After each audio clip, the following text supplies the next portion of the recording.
સૌથી પહેલાં તો એટમોસ્ફિયરની દ્રષ્ટિએ કુદરતની બહુ નજીક આવી જઈએ છીએ, જે એકચ્યુઅલમાં અમદાવાદમાં જે ધુમાડો ખાઈ રહ્યા છે અહીંયા એકચ્યુઅલમાં ફ્રેશ એર મળે છે, એના માટે બહુ સારી જગ્યા છે આ. પોલ્યુશન ફ્રી છે. બીજી વસ્તુ કે નજીકના ભવિષ્યમાં જે લોકો ઇન્વેસ્ટમેન્ટ માટે વિચારી રહ્યા છે, સારું રિટર્ન મળી રહે એના માટે પણ, કેમ કે આ આવડાની અંદર આ કવર થઈ રહ્યો છે આખો એરિયા ધીમે ધીમે, એના માટે. અને બીજી વસ્તુ રિંગ રોડથી બહુ જ નજીક છે, બરાબર. અને બીજો રિંગ રોડ બની જ રહ્યો છે. બીજો રિંગ રોડ ઓલમોસ્ટ તૈયાર થવા ચાલુ જ છે, એનું પણ કામકાજ.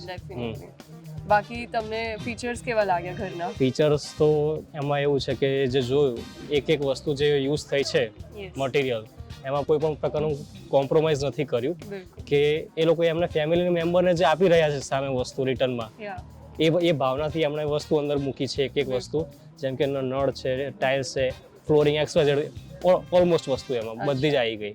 ગ્રેટ.